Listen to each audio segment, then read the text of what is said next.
Welcome. My name is Zach Garrett, and I'm the uh, Education Manager for United World Wrestling, and I'd like to welcome everyone for attending the webinar today.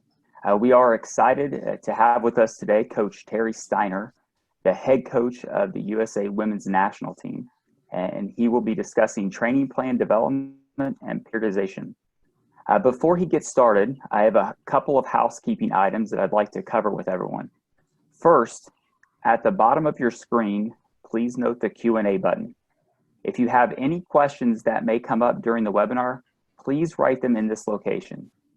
If you see a question that someone else has written that you would like to have answered, please click the button to move it up the list.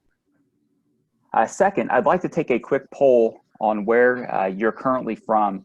This just helps give us a better idea of where people are watching from. So if you could take a minute and please select your location, I would appreciate it. So we'll give about 30, 45 seconds here to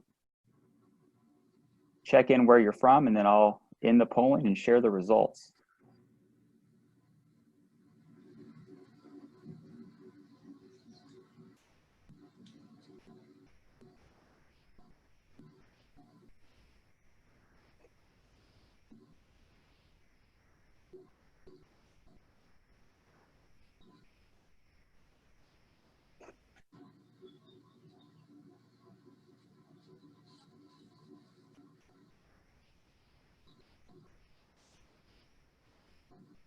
So yes, we got quite a contingent of people from Europe, so appreciate everybody making time to be here today. I think this is going to be a great webinar. To get started, I'd like to again introduce Coach Terry Steiner. Coach Steiner was a three-time NCAA All-American for the University of Iowa. He finished 5th, 3rd, and was an NCAA champion in 1993. He served as an assistant coach at Oregon State University and the University of Wisconsin. And then in 2002, he took over as the U.S. Women's National Team coach and has been in that position for the past 18 years. And during that time, he has coached 36 senior world level medals, 7 senior world champions, 5 Olympic medalists, and 1 Olympic champion. So I'd like to welcome Coach Terry Steiner. Thanks, Zach. Welcome, everyone. It's great to be on a webinar with all of you today. I'm humbled and at the opportunity to share some knowledge that I've gained over the past 18 years, I think, now as a women's coach. And really, even to this day, after so many years, I pinch myself every day that I'm in the position I'm in and being able to do what I love to do. So I thank you all for getting on the call today, and hopefully we can share some great time and answer some questions and share some knowledge amongst each other. I realize right away, we're in tough times right now, and I think during this time, I think it's really made us realize how important our community, our wrestling community is. And I long for the day that we get back to competing against each other and to the opportunities that are ahead of all of us. We all have some great teams out there and some great athletes, and I think we realize how precious that journey is when we have times like this when it's taken away from us. So I hope today to share some insights and knowledge that I've gained over the past 18 years, again, as an athlete first, I guess, then as a coach and a leader and a mentor, as a friend. I mean, there's a lot of information that I've gained from everyone along the way, and I hope I can pass that on. I think one thing you realize at my age is it does no good to just keep it. Let's share it and get it back out for the next generation of athletes and coaches to move forward and make this a better sport that we all love. So as we go through the webinar today, I ask you all to, if you have questions, write them in the chat, and then at the end of the call, Zach will bring questions forward, and we can answer questions at the end. So So that's really where we're at. So at this point, I guess we'll get started. I'm going to try to share my screen.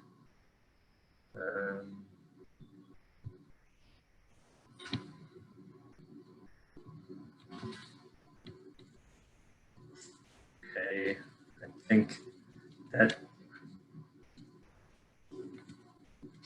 is that working? Hold on a second.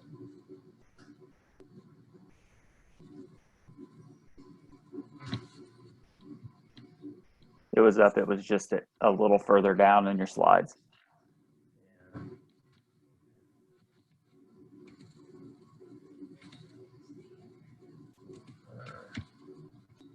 Yeah, it's not clicking. Hold on a second. Sorry for the technical difficulties here.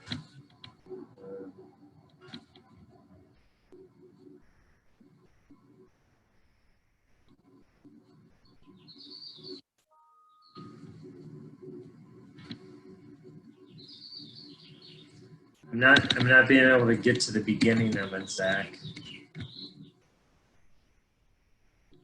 Can you page up and page down on your screen on your keyboard?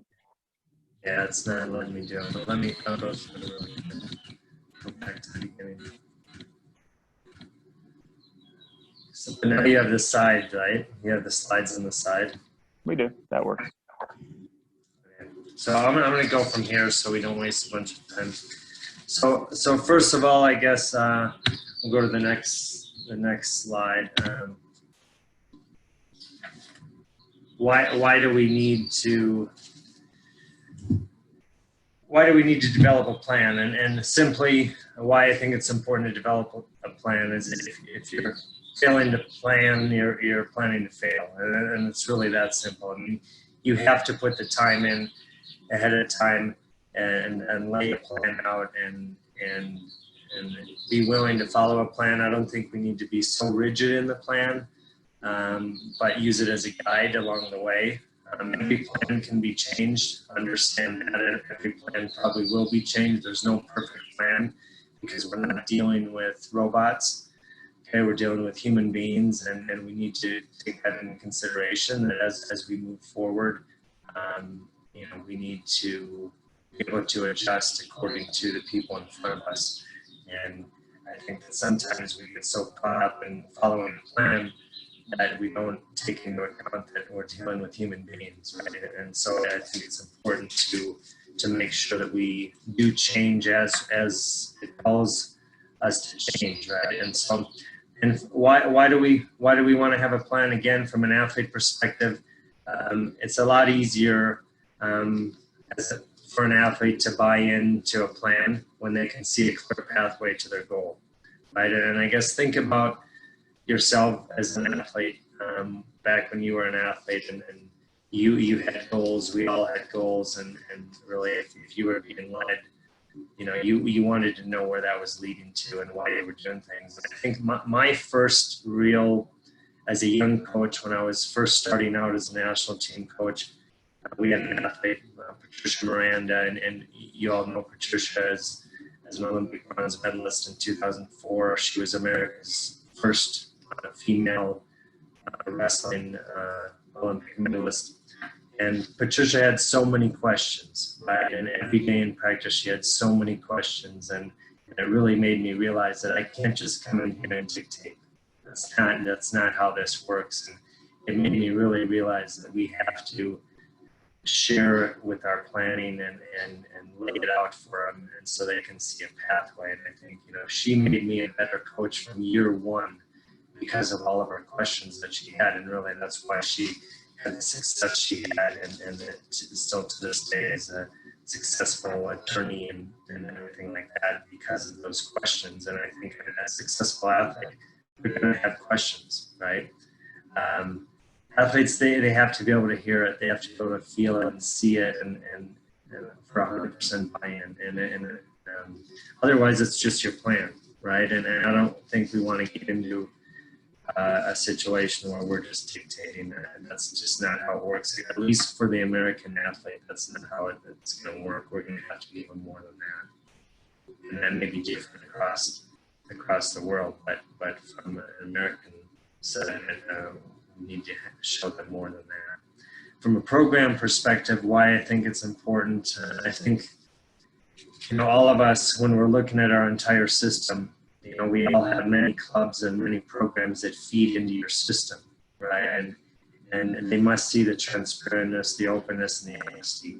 And if they don't have that transparency within what you're doing and what you're trying to do, you're never going to get full buy-in from all the coaches out there. And really, as a national team coach, I feel my biggest job is putting the vision out there and helping people unite behind it and buy in. And that doesn't mean that it's just my vision.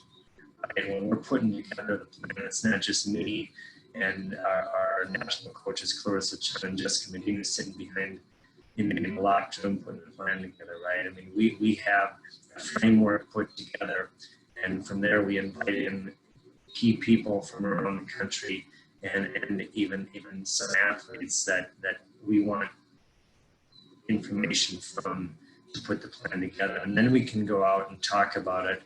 And then even from that point, if there's more things that they feel need to be changed, we'll adjust. I think we can get ourselves in a lot of trouble if we think that we have the only plan and we have the correct plan. I think it's our job to, bring people together and get information from everyone to put the plan together. And at the end of the day, right, the buck stops with us, so we have to put a plan together. Some people may agree, some people may not agree, but eventually you're going to have to put a plan forward, right? And so I think if your coaches can see, the qualities of transparency and openness and honesty, then they'll find a way to believe in it, right? And they'll want to be a part of it. And I think that's so important that, they will still challenge you. Athletes will challenge you. Coaches will challenge you. But don't take that as a threat. From those challenges, there's a lot of growth. And you can grow and be better for it. And so I would say welcome the challenges. Welcome people questioning you as you're putting the plan together. Don't get defensive with it, because through those questions, it's probably going to make everything better and stronger along the way. So when we start talking about developing the 4-year plan, we must understand that this is a process, right? We have to be patient, right? There's no short way to an Olympic medal, right, or a world level medal. I mean, there's just not. It's going to take time, and I think it's like an onion, right? There's layers to it, and you're going to have to peel those layers away over time and to finally get to where you want to be. And you can't do it one without the other. You have to take it one step at a time and then move things forward like that. So take your time, be willing to roll up your sleeves and get ready for a long, challenging but rewarding journey. And that's how this is. And again, the journey is what it's all about. And I think, again, during this time of the pandemic, we realized that how special this journey is. And it's not all good times. There's going to be challenges in there, but take those challenges. And that's what we're going to remember anyways in the long run, is not just the end of the road, but the journey along the way. So, and it's not going to be a linear ride, right? I mean, there's going to be many ups and downs along the way. And we know this as coaches, right? And then I think it's putting that expectation forward to athletes and coaches within your system. They also need to understand that there's no quick fix to this, right? Again, a big part of your job is helping the athletes see the value in the plan and uniting the clubs and programs. I think that when I'm looking at a 4-year plan, that's the most important thing. And to do this, we must show the pathway, and we must include them in the process. Right? I would say that's the two things: show the vision and include them in that process. Okay. As we move on.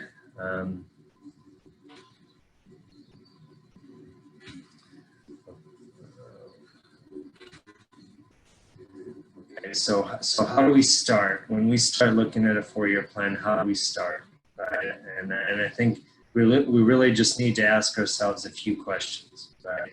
What do we really want? You know, I'm assuming right now that we're looking at being the Olympic champion, right? The world champion at the end of the year, or at the end of the 4 years of the Olympic champion. So where we've started is, you know, we take a look at what does the Olympic champion look like, and not that we want to try to be someone we're not, right? I mean, we all have different characteristics, but as a general rule, when we're putting a plan together, what are the physical skills that Olympic champion has, right? That's what we look at first. You know, what are their mental characteristics? You know, what is that person like inside? What's going through their minds? How do they think? What's their mindset? And then finally, with that, what are their qualities? What are their personal qualities? You know, do they have integrity? Are they honest? Are they open? And do they communicate? I mean, I think those are all things that we have to try to lead and get athletes to develop along the way, right? And you know, I'll just tell you a quick story again about Helen and Helen Maroulis. Again, right now we know her as the Olympic champion from 2016 and has had great success.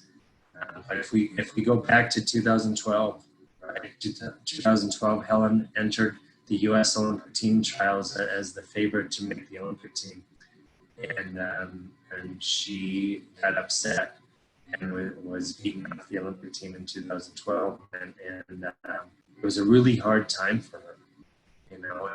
But I think when we look back at that time now, and we've had this conversation, when we look back at this time with Helen right now, it was a blessing in disguise, right? And it was what needed to happen, because there had to be things that changed. She was not ready to win. It maybe looked like it on the surface, but there was a lot of cracks in it, right? And she had to really go back and really see if, number one, she wanted to commit to this again, because there are no promises, right? We can commit everything, and there's no promises, right? But she had to be willing to open that up and commit 100%.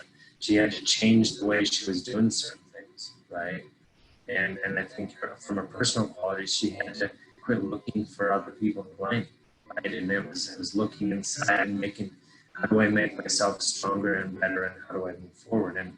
And without the failure, you know, if you call it failure, without that moment in 2012 of not making the Olympic team, I don't think Helen would be where she's at today, standing as the Olympic champion, right? And so I think that's a very important lesson, right? That those characteristics and qualities and skills, they take a long time to develop, right? And we got to be willing to be along that ride. So the next thing is, how do we learn and develop these qualities, right? Once we know what we want to look like, how do we develop them, right? I mean, what are the techniques and tactics that we're going to need to have to even be on the mat in the Olympic Games, right? Let alone be a medalist, right? I mean, what are the things that we're going to need to be proficient at? I think we need to, make sure we know them and understand them. You know, what are going to bring these qualities out? What challenges are you going to have to put in front of your athletes during the next 4 years to bring those qualities out, right? To develop that confidence in themselves, to develop the persistence, you know, and I think those personal qualities, right? That's going to take time to develop. Some people have more than others, right? Some you're going to really have to dig deep, and so you have to look at your team and think how are we going to bring these qualities forward, right? And how do we teach the skills that we need to teach? You know, how are you going to have to prioritize the skills, right? Like what's the progression? What's the teaching order you're going to have to bring those skills forward? What's going to take the longest to learn, right? You may have to start in something right at the beginning of those 4 years, because it's going to take you, it's going to take you a good two to 3 years to really implement them. And I think you need to know the teaching order and the progression you're going to bring forward with. And what are you going to get the most return on the investment, right? We only have so much time with each athlete that comes before us, right? And so where are you going to spend your time, right? You can't try to make Gary Steiner look like a Jordan Burroughs, right? That's never going to happen, right? I don't have the physical characteristics and the athleticism like that. So you have to win within your realm. But I think you need to know where to spend the most time with each athlete. Like, where are you going to get the most return on the investment for? So I think that's an important step as well, right? Is understanding your athletes and knowing where to spend your time. Okay. So then as we move forward, really breaking this down a little bit, and this is really the nuts and bolts of a 4-year plan and how I've always looked at it. Okay, so if we're looking, normally we have 4 years, right? This squad we had 5, but now it's adjusting again. But in a normal plan, year 1 we're filling the backpack, right?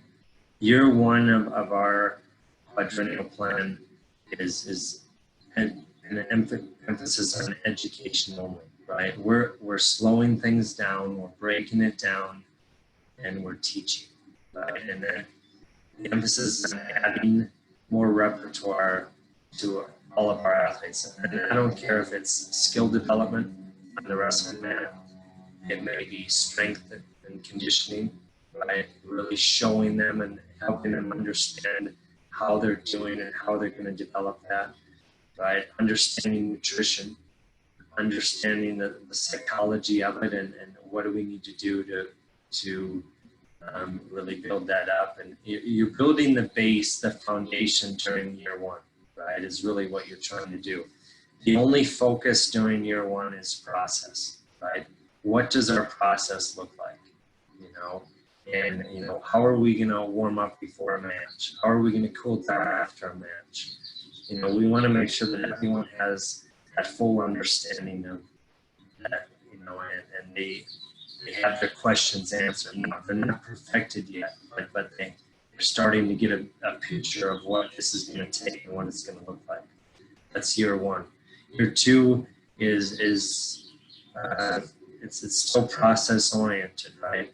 But now we're actually taking the skills we've learned from year 1 and we're putting them to work. We're going overseas a lot. We're putting ourselves in front of our competitors a lot. We're putting ourselves in harsh environments. I want us to learn by doing and learn by failing, right? And falling forward and failing forward, right? But I want to put us in a lot of international camps. Year 2, you'll see us probably more away from the United States than we are at home. This time, we want to be around our competitors a lot because that stress and that tension that's going to bring out cracks again in the armor. But how do we fill those? How do we correct them? How do we make those and perfect them a little bit more? Right? Year 2, that's what it's all about. I want to see us struggle. I want to see us fail. I want to see us learning through that process. We learn by doing, right? And testing what we already know, right? What we've learned in year 1 and 2. So year 1 and 2 is all about process, right? Year 3 now is the first year of the quad that we're really starting to focus more on results. And of course, we always want to win, right? We want to win every year, but really you've got to back it up, right? You've got to look at what's the most important things. What are the athletes really? Again, this is their journey, and then we have to put it in front of it ourselves like that. We can't get caught up. Their goals are probably most young athletes' goals is to be the Olympic champion, right? And so you're working towards that, and it's going to take time. So year 3 is the first year where we're really focusing on results. By this time, I feel that we should be 90% programmed.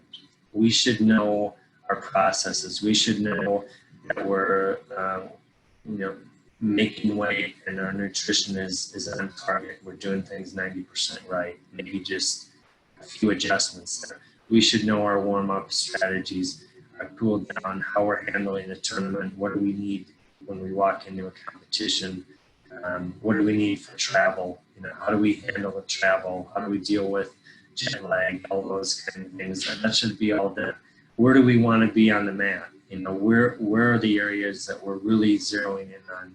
Where are we going to score points? Where are our lesser strengths on the mat that we need to still keep working on? But really, during year 3, we're 90% programmed, and we want to know that our processes are working. And during this year, we're still traveling, we're still going to competitions, but we are focusing more on the consistency of what we're doing and the periodization of what we're doing, right? We're paying attention to how we're feeling and making sure we're understanding the ebbs and flows of the year and how we're training. So that's important as well. Now, year 4 is really, it's all about outcome, right? Now it's about, this year is about performing, plain and simple. It's about performing. It's getting that medal around our neck, and really, this year we only want to step on the mat when we're ready and we're rested. We don't want to step on the mat when we're not feeling like it. And really, I would say less is more during year 4, right? If athletes don't feel like competing a lot, then take them off the mat, right? And we normally do, right? We cut our traveling a lot. We stay at home a lot more. We tend to stay around our own delegation more and not be around our competitors as much. And when we step on the mat, it's about performing. So that's really, in a nutshell, that's kind of the 4-year plan and how we're looking at it.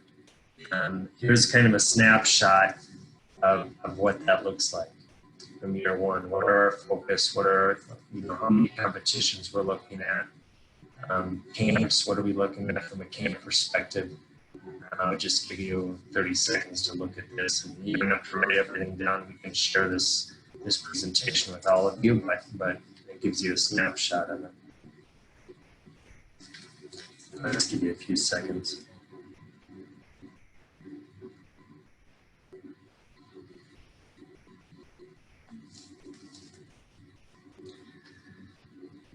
Okay.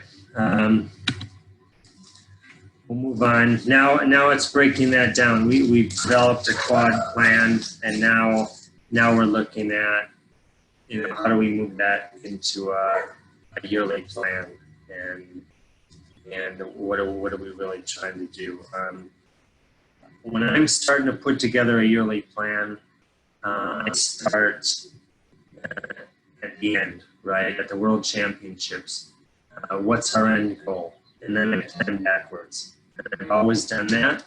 I want to know that we're peaked at the end, and I'll give the ebbs and flows from there. After we know, what the most important competition is and where we're coming from, how many weeks we have, I start looking at the number of competitions we want to be in that year, right? And probably, depending on the year, if it's year 2 and 3, we're going to compete a lot more. If it's year 4, we're competing less, right? But the number of competitions. We look at the number of camps we want to be in. Do we want to be in domestic camps only with our own athletes? Do we want to be in international camps? That's what we're looking at there. We look at the number of weeks in the year, right? Like, how much can we really squeeze into this time, and how much do we want to? And it depends on the year that we just talked about. We're looking at the level of the camp and competition. Do we really want to put ourselves in harsh environments? Do we want to test more than just our physical skills? Do we want to test our mental skills? Or do we want to go into a comfortable environment and go into that kind of a competition? Really, that's where you have to know your team and look at your team and what they need, right? We're looking at the kinds of challenges we need to push our athletes forward and prepare them for the end of the year, right? I mean, that's really what we're doing. like I said, every team is different. And, you know, we can talk about science, we can talk about the intuition, the art of it. And to be honest, for me, it's a combination of both. We can have all the science in the world, but if we have no feel and intuition for our athletes and what their needs are, I think we're going to fall short. I think careers are made and matches are won because of your intuition as a coach. And you know, we have to have the science behind it, but don't get too caught up in the science. We have to have that art in there, right? And I would stress that a lot. Right?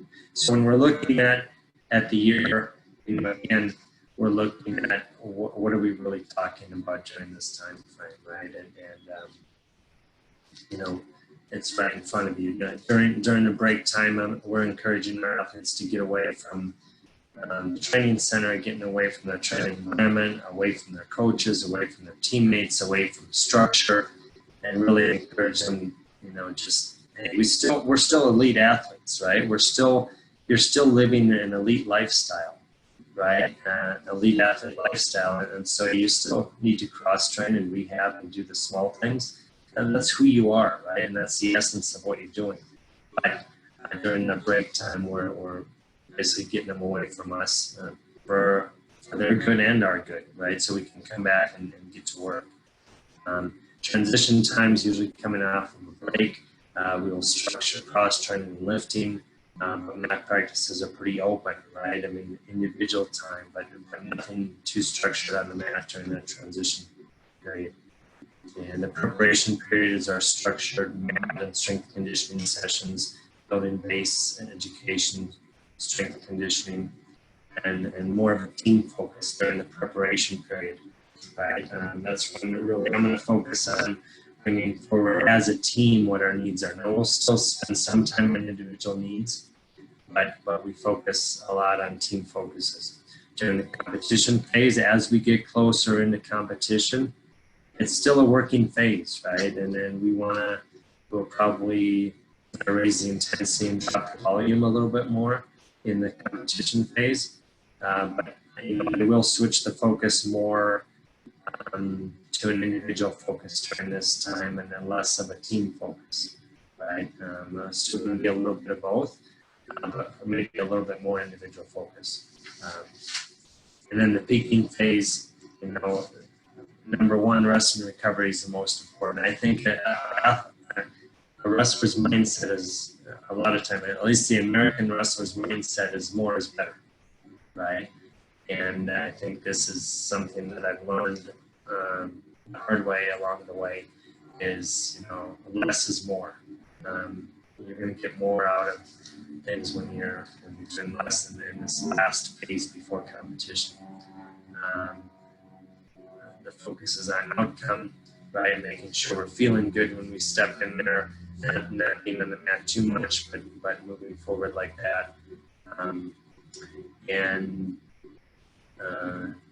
Tending to the athlete's needs, wants, and desires a lot more during this time, right? Make them feel special. This is the time when you want your athletes feeling good. You want smiles on their faces. You want great body language when they're walking in the room during this peaking phase. Everything has to be positive. Everything has to be good vibes during this time. Okay.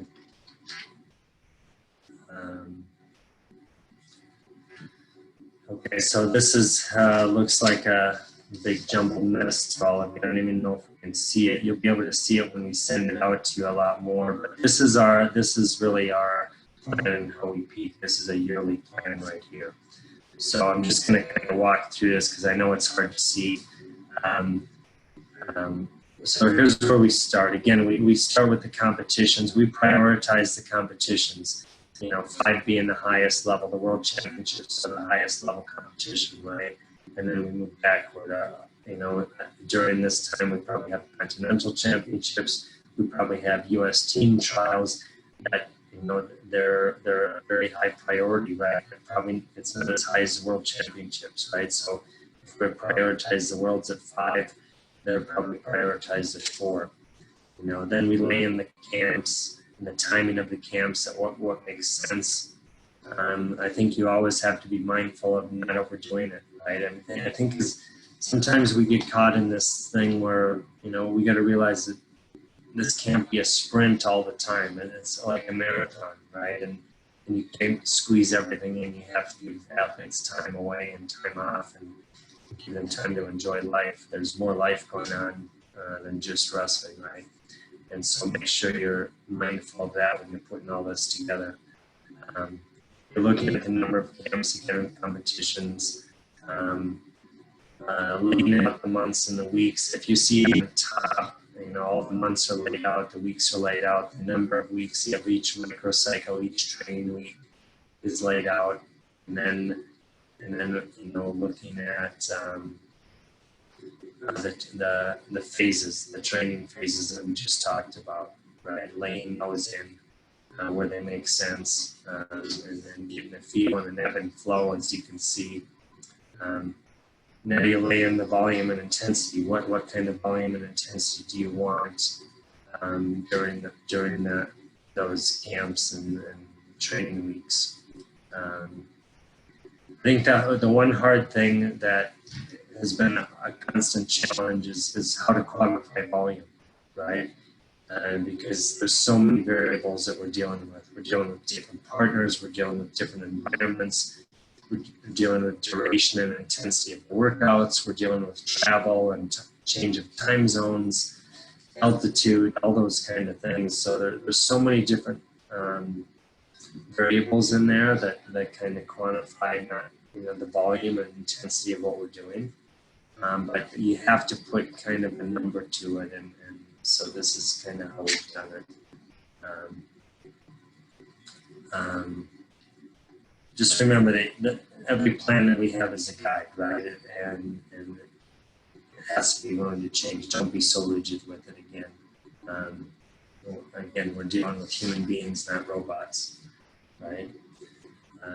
Here's another way to look at it, and then if you see the blue line is high intensity, right? When we want the highest intensity, and you can see at the end there's a 5, that's at World Championships, right?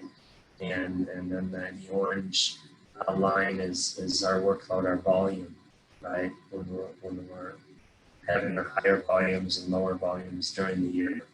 You can see, like in the middle of the week, you look at the bottom, the numbers across the bottom, at about week 29, you know, that's right after our team trials, right? Where we had a high intensity of 5.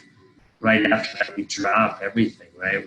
We drop, athletes need a break, right? The volume is, they're probably on a break during that time, or maybe a transition period, but everything really drops to give them a break. It's not that we're not working, but we're working a lot less, right? And then a lot less intense, you know, we drop the intensity there too. So just another way to look at the volume and intensity of what we're doing, and understanding and dealing with the variables as we move forward. So, and then the next part is just breaking down the competition, the actual competition plan. When we're looking at the last 45 days before competition, right? That kind of brings a life of its own as well, and I think especially at the senior level, the athletes have to have a say in the plan, right? You can't just dictate that. And at this point in the training, we have to have a structure and standards that we live by, but we have to be able to give the athlete needs, right? And I think that's the one thing as a young coach I really struggled with was trying to dictate everything, and I wasn't listening to the athletes and as much as I probably should have. And I've learned along the way that you have to include the athletes in the plan. I'm just going to tell a quick story of Adeline Gray. And this was before I think it was the 2013 or 2014 World Championships. And we were over in Azerbaijan for the Golden Grand Prix, and after the competition, we stayed over there and had individual athlete meetings for a couple of days. And we went into a meeting with Adeline, and we left the meeting, we were all unhappy. Adeline was unhappy, I was unhappy. We just never connected. And so we came back to the U.S., and it was on a Friday, I think, and I called her into the office, and I told her that I wanted her to see the plan that I had laid out for the next 6 weeks before leading into the World Championships. And so I showed her the plan, and I said, now I want you to take this home, because I could tell that she just wasn't buying into what we were trying to do. And so I told her, I want you to take this home. I want you to look at it. I want you to tell me which workouts you don't want to be a part of. I want you to tell me how you're going to replace them if you're pulling yourself out, and what you're going to replace them with. And if you're taking yourself out altogether, I want to know why. Right? So you have to give me reasons. You can't just take yourself out of workouts. So she took it home over the weekend. Believe me, as a coach, I was terrified that when she came back in, I wasn't going to even recognize the plan. Right? I thought that everything was going to be changed. And she came back in on that Monday, and we sat down, and I said, okay, let's see what we have. And she gave me the plan, and when she did, I was really surprised. She took herself out of 4 workouts. So over a 6-week period, she took herself out of 4 workouts. She changed some from, maybe a technical session to a lifting session or something like that. But 4 workouts that she took herself out of it. And I was thinking to myself under my breath, like, we're fighting over 4 workouts. This is what we're arguing about. This is why we're not coming together. And then I said, I'm fine. She explained everything, and I said, I'm fine with it. And from that day forward, really Adeline has been probably one of the easiest athletes for me to deal with it. But I think what I learned in that is that because I made her a part of the planning process, she felt like she was a part of it. She wasn't being dictated to. And I think that as we move athletes into that senior level, you have to include them. And it was a hard lesson before that. It was like battles and battles and battles. And I felt like we were always at odds. And then since that time, it's really been the opposite. And every athlete is different in what you can, entrust them with. But, obviously she's proven what she is capable of, right? And so she gets some say in what she's doing. So the next slide is just kind of looking at just laying that out, and just, again, this is a very generalized view, but if you're looking at 45 to 30 days out, how many days a week are we on the mat? What are we looking at? We're maybe on the mat with live wrestling, maybe technical days. There's a lot of volume in here, right? And conditioning days and lifting days. And then as you taper down 29 to 10 days out, what we're looking at, and then 2 to 9 days out, again, it's broken down again. And again, I'll just give you time to look at that a little bit and we'll move forward. We're almost done. Just bear with me. We've got just a few pages left.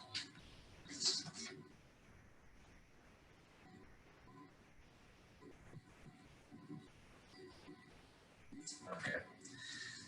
So now we're at post-competition, after competition. Hopefully things went well.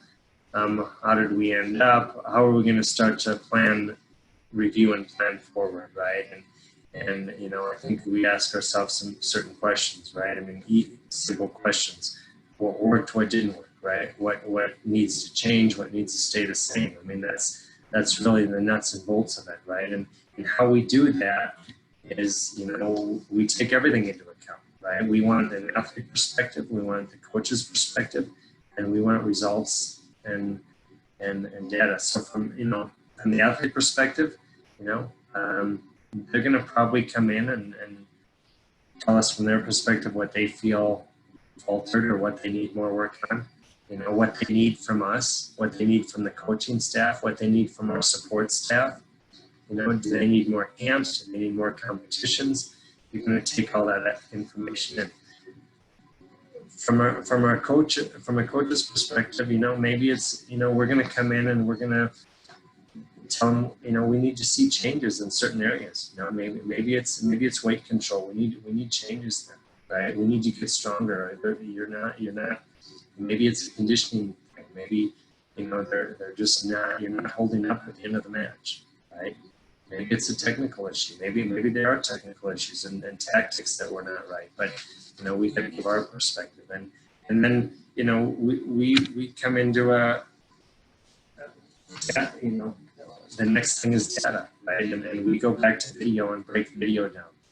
Right? And I know this is hard to see right here, but every point is counted, right? I mean, when we're looking at, you know, how many matches have we won and lost during a year. Now this, as you continue to add to this, for our athletes, we just continue to add to it as they go. But you know, we're looking at, you know, points standing in parterre, points that are won and lost. You know, did we score a lot of points in parterre? Didn't we score a lot of points? You know, like in this position, we scored 50 points earned. We scored 14 points on our feet and 5 in parterre. So that's probably not a great ratio, right? We're not scoring that much in parterre. There's some issues there. So maybe parterres need some work there. But we just go through everything. What's our attack, you know, efficacy, and we just go all the way through that. And I don't want to get too much, you know. Here's a point that we stress a lot here. First minute, second minute, third minute, fourth minute, fifth minute. If you look in the middle of the screen, points earned. How many points are we scoring?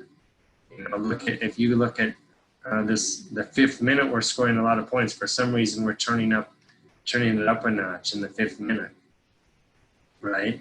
So we're looking at, do we need to start slow, faster? Do we need to pay attention more at the end of periods, you know, at what we're doing? You know, I think it just gives us a lot of knowledge. And the thing is, videos don't lie, right? You can think how you want, what you're thinking, but if you're watching a video, it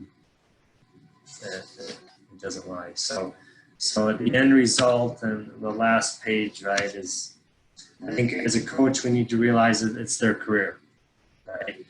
And you're here to guide and direct. But I think that one of the greatest, one of the quotes that I really like is, you know, just to understand that greatness is not rooted out of dictation, right? It never has been. Greatness does not come from dictation. Greatness comes and is rooted out of desire, right? And it's really, you've got to put this back in the athlete's hands, right? And understand that, you know, we're a part of their journey, but not everything to it, and that we're going to have to help them understand that, you know, this is mostly going to be up to them, and we're here to push them along the way and push them back into place when needed. That's really where it's at. So from here, I guess I'll open up for questions and we'll go from there. All right, thanks, Coach. Couple of things I think as we go through, you had a couple of questions that came up. First one said, if you could inform the group here about training load during competition phase. Training load during the competition phase. Okay, so during the competition phase, that training load definitely decreases, right? During the preparation phase is probably the highest volume of training, right? During that competition phase, we're definitely dropping that, right? We're definitely dropping it, and everything looks more match-like, right? I mean, we're a lot of shorter periods, maybe 30-second periods, 20-second periods, 1-minute periods, match-like situations during that. maybe during the preparation phase, we're going longer periods, maybe 3-minute periods, maybe 6-minute periods, maybe even longer, right? To give them a chance to really wrestle and not be always under the gun to win. But during that competition phase, you know, we're dropping the volume. Some we're probably wrestling between, I would say, 12 and 18 minutes of live wrestling, maybe a day or the days we are on the mat. Or maybe during the preparation phase, the volume is more 18 to 24 minutes, 18 to 30 minutes maybe. It just depends, right? I mean, I think you could have some days where and you may think this is crazy, but you may have some days where you may be in there wrestling for 45 or 60 minutes, which is a lot. And one day isn't going to hurt you, right? One day of having a lot of volume isn't going to hurt you. And tax you, but when you start stringing days together, that's when it's really going to tax you. So in the competition phase, you know, you want them to be feeling good when they're stepping on that mat. So you're probably dropping that volume, I would say between 12 and 18 minutes a day, and going in around there, but more match-like situations. All right, thank you. Just a quick note for all the participants here on the webinar. If you have a question, please just go to the Q&A button at the bottom to ask a question, and we'll get it to Coach Steiner. Coach, here's another question that came up. Is there any effects on performance on women's monthly menstruation cycle? Yeah, I think there is, right? I mean, I don't know if I'm the expert on that. I know I'm not.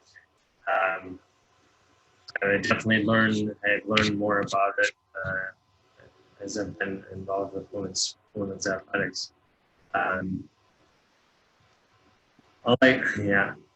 We pay attention to the iron count a lot, right? We do a lot of blood work about 6 weeks out of major competitions, right? To make sure that our iron count is right, because at 6 weeks out, if there's a low iron count, we still have time to adjust, right? We can still build that iron level up, because really, if they're low on iron, you can be doing all the right things on that, and then you're going to have fatigued athletes, right? That just are not feeling good. They don't have that top in their step. They're not feeling strong. And I think that so 6 weeks out is about what we're doing, where we really do the blood work and that kind of testing to make sure that we have time to adjust it, right? You're gonna have irritable athletes when they're in that menstrual cycle, right? I mean, that's a given. You're gonna have irritable athletes, and you just need to know it and deal with it and move through it. And you're gonna probably have more tears. You're gonna probably have more frustration during those times, and that's okay. Tears are okay, right? We can work through tears. We can work through frustration. But I think everyone has to understand that if they're coming in and they're on the menstrual cycle, that, you know, we need to maybe deal with each other differently during that time frame. And I think so, just probably a little bit more flexibility and from a coach's perspective and coach's standpoint, I think understanding that and understanding that they're going through something that probably we have no idea what they're feeling like. So anyways. All right, thank you. Another question here, Coach. You mentioned getting input from the athletes in terms of their training. What type of information are you trying to get or asking input from the athletes when you're developing their training plans? Really everything, right? From all the way down, you know, I mean, you know, we go down first when we bring an athlete into a meeting, you know, we're going down the list. And number one, what do they need? What do they feel they met their goals, right, during the year? Simply put, what are their goals? What are their goals for the coming year, right? If they didn't meet their goals from the year before, what do they think needs to change, right?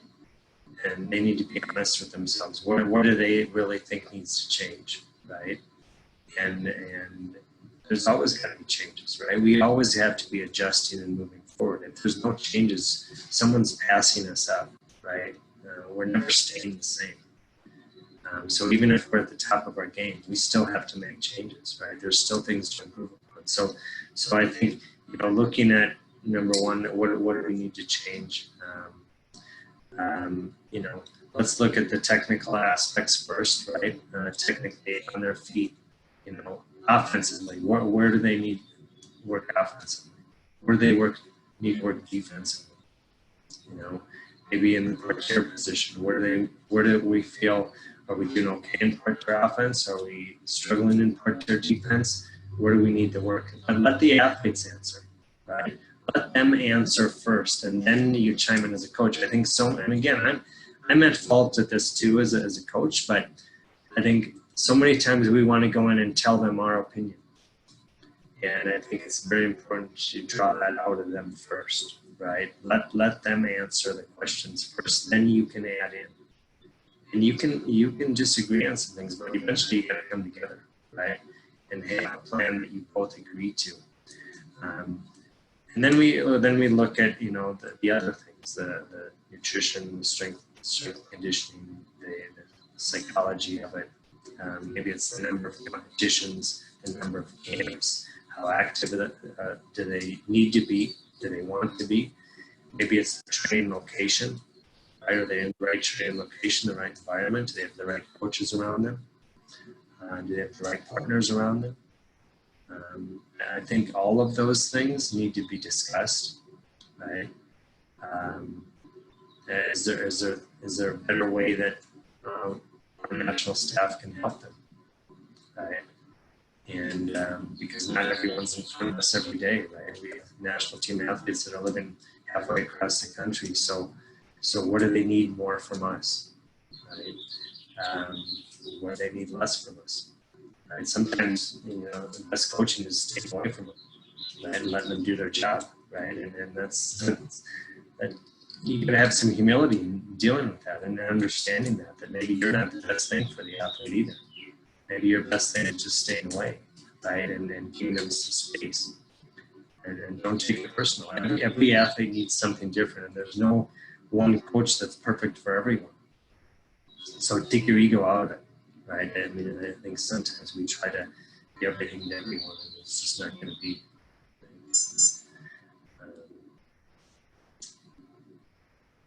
I think that's all I have for that. Oh, great.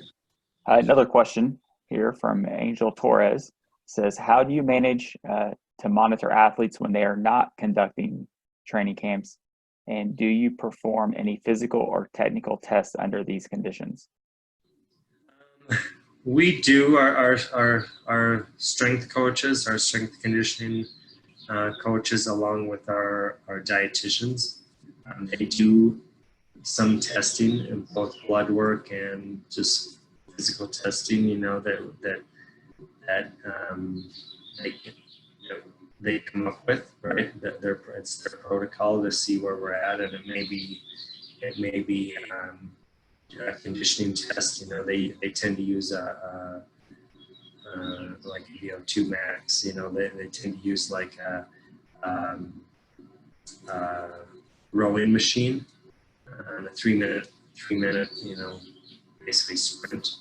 We use that a lot, but they use some different strength tests like squats and cleans and pull-ups that they do some things on. But that's really for their knowledge to drive forward more the strength conditioning aspect of it. So I think there's some things there that if athletes aren't under your control every time, you need to know that they're at least following some sort of plan. So those are some base, I think, tests that are good to have. And I think the athletes gain a lot of confidence from it too, especially if they're gaining ground on it, right? If they're not doing the right things and they're not bought in, then it doesn't matter anyways, right? But I think if you can show them that if they're doing the right things, that there's improvements being made, I think that they're very helpful from that standpoint. Another question here is nutrition planning for competition day. What do you have strategies for that? And if so, what are those? Yeah, I think every athlete is different, right? I mean, it depends on if they're probably coming down a kilo or two or something like that on competition day or not. Some athletes aren't always the biggest for their weight either, so it's not a real issue. But I can't really get into the specifics of it.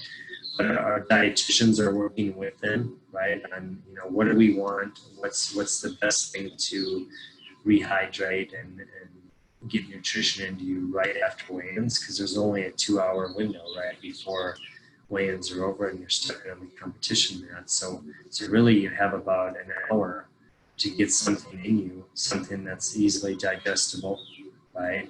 And we tend to have, obviously water, some salt, some kind of salt, whether it's some crackers or things like that, some nutrition, bananas that are, easily digestible, some puddings, some soups, things like that are easily digestible, and then making sure we get nutrition throughout the day, right?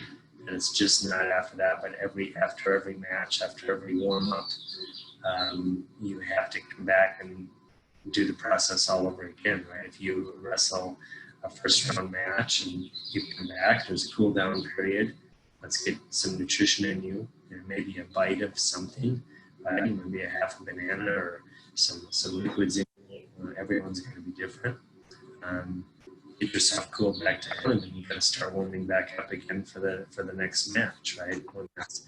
But yeah, we have a plan. Every person has a plan according to their needs when they get to competition day, and it's going to look different for every athlete depending on if they're really coming down a weight. It's going to tend to happen more in an Olympic year, right? When we go from 10 weights to 6 weights, when people are probably adjusting their weights a little bit more than they did previously, coming into 6 weights. So it's probably going to happen more like that. But yeah, definitely there needs to be a plan, right? And I think that's where you need to start that plan in year 1, so you can really adjust that through time, because it's probably going to change, right?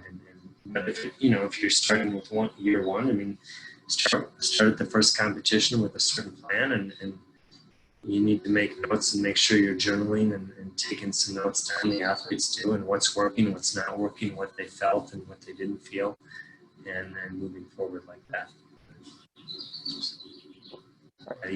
At the last competition, you want to have it right. Hopefully long before that. Very good, Coach. Another question that came up here is how do you deal with and work through emotions during the training process, and also through competitions?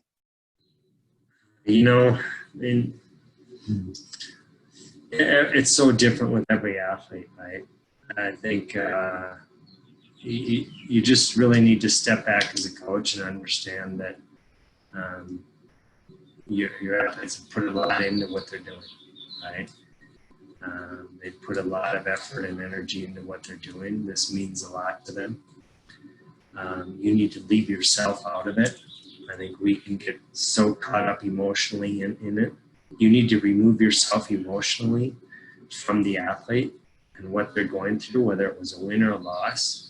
And you need to give them some rational knowledge and some rational tools to help themselves through it, whether they're just frustrated with something or whether they're coming off a big win. You need to calm that back down and maintain a levelness. I think as a coach, you need to maintain a very even keel and level head. That's going to help the athlete the most, to know that no matter what's happening, okay, let's get back to work. Let's be happy with what we've done. Or if you're disappointed, okay, how do we move forward? Know how to pick themselves back up and move forward. But put the athlete first, right? And help them minimize those emotions. And it's okay. Tears are okay, right? And I always say tears are okay, right? It's okay to hurt, right? That's a part of the journey as well, right? You can't just always want good times. You need bad times, right? And really, during hard times, those are the teaching moments, right? That's when you can step in as a coach and really help them, right? And that's the moments when they're probably really listening, right? When they're hurting, right? If they're not, if a lot of times otherwise, you probably have half their attention. So don't be afraid of the emotional side of it. It means something. That just means that we're alive and well, right? And that it means something, and we're on a great journey.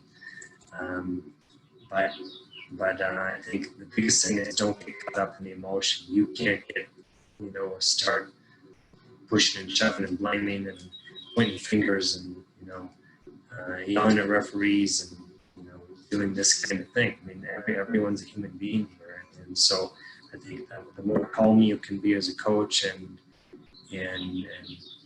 keep a steadiness to you and an honesty to you, right? It's still about helping them get to the end result, no matter what just happened. And so that's my advice. Great. Another question here, back to kind of a fitness question here. Are you arrange any testing on their fitness for the wrestlers, whether in camp or before competitions? We do, again, we do some testing, some conditioning testing, some strength testing. We do a jump test right now where they can get a lot of information from, but really that's out of my realm. I mean, the strength coaches do that to help us know where we need to go and what we need to do, how we're recovering, along with our dietitians, right?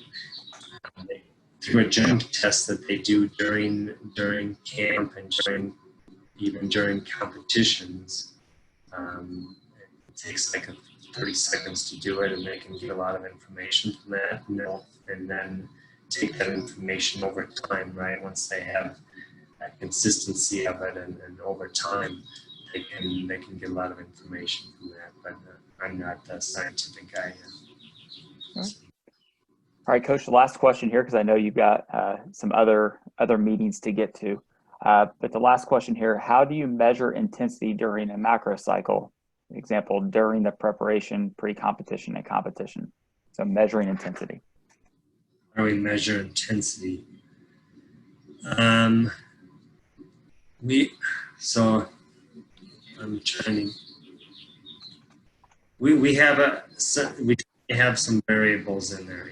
We have the volume. We look at the number. So I'm going to go volume and intensity, but we look at the number of practices we're going on every week, the number of wrestling workouts, the number of technical sessions, the number of conditioning sessions, and so we measure those just by pure number, right? And we put some numerical value to, what is a normal wrestling workout compared to a normal lifting workout or conditioning workout or something like that. We put a value to those. And then with the intensity, I don't know, this can be so clear, but we break it down into, I guess the phases again. I don't know how to explain it really. We just the amount of work rest ratio that we're asking of the athlete as we progress closer towards competition, right? I mean, they're going to get obviously more rest and less work and shorter time periods and things like that. But that's all kind of scaled out on periodization plan and laid out, so we know.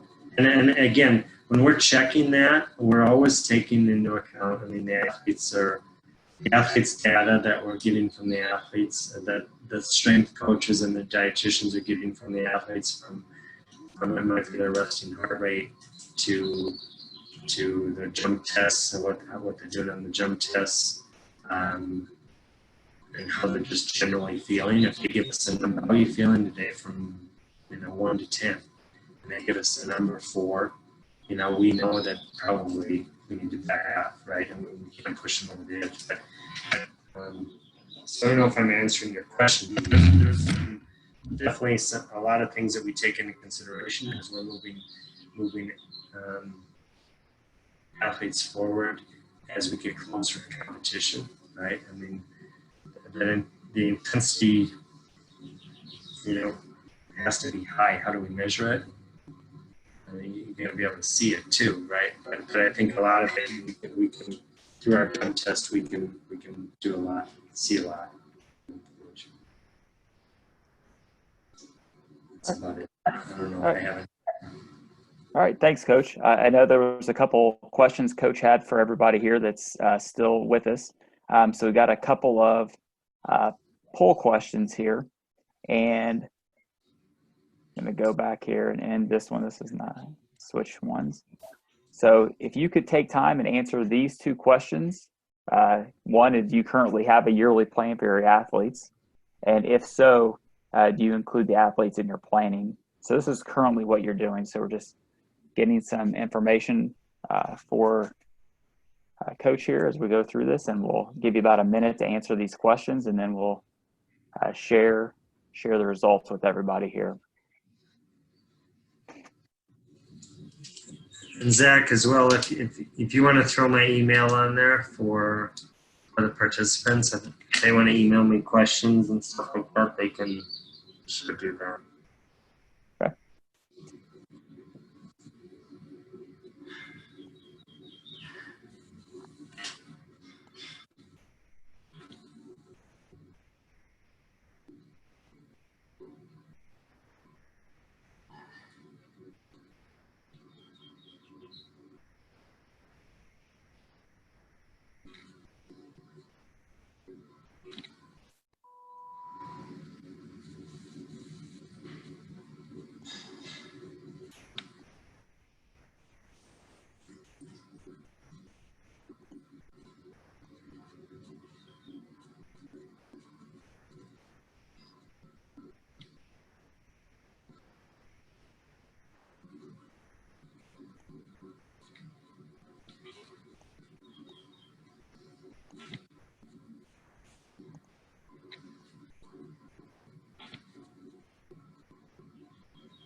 All right, going another 10 seconds here, and then I'll share this, and then I'll share also Coach Steiner's email address with everybody here on my screen momentarily here. So,